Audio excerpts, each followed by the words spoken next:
Kag sa number 1, trabaho sa mga government offices kasubuman klase sa tanan nga level sa 30 ka mga lugar sa pungsod lakip ng Negros Occidental ang ginsuspend sang Malacañang. Sa memorandum nga ginpagwas ang Office of the President nga ginlagdaan ni Executive Secretary Lucas Bersamin sa authority sa Presidente, nakasaad nga sandig sa recommendations ng National Disaster Risk Reduction and Management Council dala sang padayon nga pagbubo sang ulan tugas ng southwest monsoon, trabaho sa mga government offices kasubuman klase sa tanan nga level ang ginasuspend para sa July 23. Nalakip diri ang mga lugar sa Metro Manila, mga area sa Luzon, mga probinsya sa Panay, kag Negros Occidental. Samtang mga non-vital employees sa mga ahensya nga may essential services ang sarang magtrabaho sa idalom sang alternative work arrangement.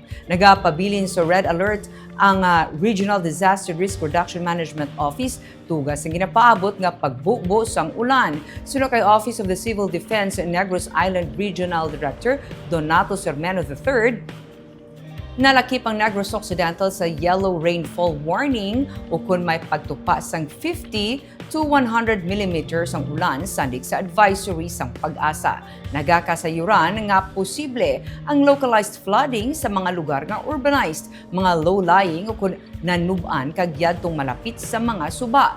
Posible man ang landslide. Suno kay Sermeno, sila nagapahanumdom o kung nagapaandam na nga daan sa pumuluyo, aguto sila ang makapangaman na batok sa mahimo pagbubo sang ulan. Sa nagligad lang mga inadlaw dala sang southwest monsoon, nga ginpabaskog ni Bagyo Crising sa Negros Occidental, may 44,378 ka pamilya o kung 166,335 ka persona ang apektado sa pag-ulan kag pagbaha.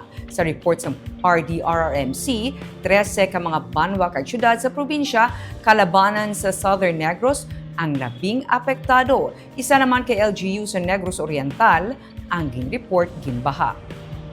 May 13.2 million pesos nga balor sang assistance ang tigay na release sa mga apektado sunod sa RDRRMC. Dari sa Negros Occidental, so naka-red alert at pagyapon kayo nagabantay kita. Mostly, maging affected sila yung mga Metro Manila, kag dito sa western side sang Luzon.